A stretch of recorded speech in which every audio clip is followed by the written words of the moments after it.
Voting machine ਨੂੰ ਲੈ ਕੇ ਦਿੱਲੀ ਦੇ ਵਿੱਚ ਆਲ ਪਾਰਟੀ ਮੀਟਿੰਗ ਚੱਲ ਰਹੀ ਹੈ। ਚੋਣ ਕਮਿਸ਼ਨ ਦੀ ਸਾਰੀਆਂ ਪਾਰਟੀਆਂ ਦੇ ਨਾਲ ਬੈਠਕ ਜਾਰੀ ਹੈ।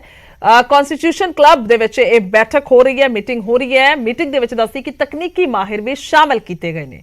ਰਿਮੋਟ ਵੋਟਿੰਗ ਮਸ਼ੀਨ ਦਾ ਡੈਮੋ ਦਿੱਤਾ ਜਾਏਗਾ ਤਾਂ RVM ਦੇ ਜ਼ਰੀਏ ਪ੍ਰਵਾਸੀ ਵੀ ਦੱਸੀਏ ਕਿ ਵੋਟ ਪਾ ਸਕਣਗੇ। ਰਿਮੋਟ ਵੋਟਿੰਗ ਮਸ਼ੀਨਾਂ ਦੇ ਖਿਲਾਫ ਜ਼ਿਆਦਾਤਰ ਵਿਰੋਧੀ ਪਾਰਟੀਆਂ ਜਿਹੜੀਆਂ ਨੇ ਉਹ ਆਈਆਂ ਨੇ। ਅਕਾਲੀ ਦਲ ਦੇ ਵੱਲੋਂ ਦਲਜੀਤ ਚੀਮਾ ਤੇ ਪ੍ਰੇਮ ਸਿੰਘ ਚੰਦੂਮਾਜਰਾ ਵੀ ਸ਼ਾਮਿਲ ਨੇ। ਤਾਂ ਆਲ ਪਾਰਟੀ ਮੀਟਿੰਗ ਚੱਲ ਰਹੀ ਹੈ ਤਾਂ ਇਹ ਅਹਿਮ ਮਸਲਾ ਹੈ।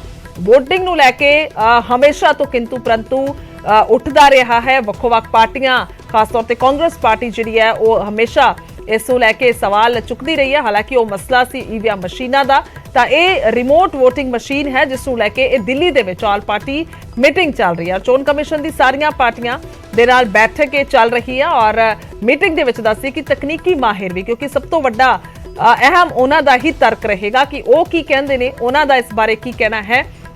ਤਕਨੀਕੀ ਮਾਹਿਰ ਵੀ ਇਸ ਦੇ ਵਿੱਚ ਸ਼ਾਮਿਲ ਨੇ। ਰਿਮੋਟ ਵੋਟਿੰਗ ਮਸ਼ੀਨ ਦਾ ਜਿਹੜਾ ਹੈ ਉਹ ਡੈਮੋ ਵੀ ਦਿੱਤਾ ਜਾਏਗਾ। RVM ਦੇ ਜ਼ਰੀਏ ਪ੍ਰਵਾਸੀ ਜਿਹੜੇ ਨੇ ਉਹ ਪਾ ਸਕਣਗੇ ਵੋਟ। RVM ਸਿੱਧੇ ਤੌਰ ਤੇ ਰਿਮੋਟ ਦੇ ਜ਼ਰੀਏ ਜਿਹੜਾ ਹੈ, ਰਿਮੋਟ वोटिंग ਦੇ ਜ਼ਰੀਏ ਜਿਹੜੀ ਹੈ ਉਹ ਆਪਣੀ ਵੋਟ ਭਗਤਾਈ ਜਾ सकेगी।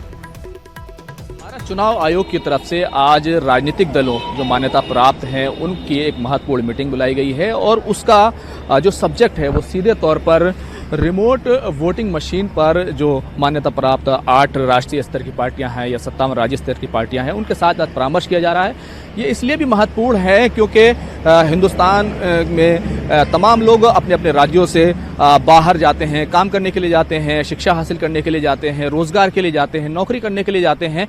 लेकिन वो कैसे वोट करें, उनको कैसे वोटिंग में शामिल किया जाए, उनको कैसे चुनाव में जो वोट देने का हक है वो कैसे आसानी से प्राप्त हो, इसको लेकर के आज की मीटिंग इसलिए महत्वपूर्ण है क्योंकि अब तक जिस तरह का आंकड़ा प्राप्त हुआ है तकरीबन 130 करोड़ हिंदुस्तानियों में 30 करोड़ ऐसे लोग हैं जो अपने काम के लिए बाहर जाते हैं और जब चुनाव होते हैं तो फिर उनको अपने जो वतन होता है, अपने जो कॉन्स्टिट्यूंसी होती है वहाँ पर उनको लौटना पड़ता है। लेकिन इससे दिक्कत पैदा होती है और बहुत सारे लोग वोट नहीं दे पाते हैं। लेकिन अब ऐसा नहीं होगा, ये चुनाव आयोग इस तरह का परामर्श कर रहा है। हालांकि इसको लेकर के कई तरीके के सवाल हैं क्योंकि EVM पर भी पहले ही सवाल हैं। अब जो रिमोट वोटिंग की जो मशीन है उसको लेकर के जो परामर्श हो रहा है और जो एक सहमति बनाने की कोशिश है वो काफ़ी महत्वपूर्ण हो जाती है क्योंकि अगर ये सहमति बनती है तो वो 30 करोड़ लोग आसानी से वोट दे सकेंगे। अभी चुनाव आयोग राजनीतिक दलों के सामने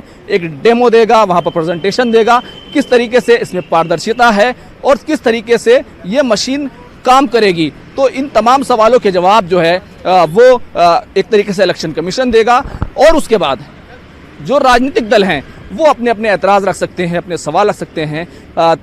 जनवरी के आखिर तक एक तरीके से सबको लिखित तौर पर भी अपने सवाल रखने की, अपनी राय रखने की जो है एक तरीके से उनसे कहा गया है। लेकिन अगर कोई सहमति बनती है तो जो चुनावी राजनीति है वो पूरी तरह बदल सकती है क्योंकि चुनावी जो आंकड़े हैं, जिस तरीके से वोटिंग परसेंटेज है वो काफ़ी ऊपर जा सकता है और जो कहना चाहिए कि चुनावी राजनीति में इलेक्शन कमीशन का ये कदम एक इनकलाबी बदलाव लेकर आ सकता है। वीडियो जर्नलिस्ट बीनू के साथ खुर्रम शहजाद, न्यूज़ 18 दिल्ली। ਤਾਂ ਵਾਕਈ ਹੀ ਜਿਸ ਤਰੀਕੇ ਦੇ ਨਾਲ ਮੇਰੇ ਸਹਿਯੋਗੀ ਦੱਸ ਰਹੇ ਨੇ ਕਿ ਵਾਕਈ ਇਨਕਲਾਬ ਆ ਸਕਦਾ ਹੈ, ਯਾਨੀ ਕਿ ਜਿੰਨੀ ਪ੍ਰਤੀਸ਼ਤਤਾ ਘਟਦੀ ਹੈ। ਬਹੁਤ ਸਾਰੇ ਕਾਰਨ ਹੁੰਦੇ ਨੇ ਜਦੋਂ ਕੋਈ ਵੋਟਰ ਆਪਣੀ ਵੋਟ ਦੇਣ ਦੇ ਲਈ ਆਪਣੇ ਹਲਕੇ ਦੇ ਵਿੱਚ ਨਹੀਂ ਪਹੁੰਚ ਸਕਦਾ ਤਾਂ ਫਿਰ ਜੇਕਰ ਉਹ ਜਿੱਥੇ ਹੈ ਉੱਥੇ ਹੀ ਵੋਟ ਭਗਤਾ ਦੇਵੇ ਤਾਂ ਇਸ ਤੋਂ ਬਿਹਤਰ ਰਸਤਾ ਕੀ ਹੋ ਸਕਦਾ ਹੈ। ਤਾਂ ਇਸ ਦੇ ਲਈ ਬਹੁਤ ਹੀ ਵੱਡਾ ਕਦਮ ਚੁੱਕਿਆ ਜਾ ਸਕਦਾ ਹੈ। ਅੱਗੇ ਵਧਾਂਗੇ ਉਧਰ ਅੰਮ੍ਰਿਤਸਰ ਤੋਂ ਲੰਡਨ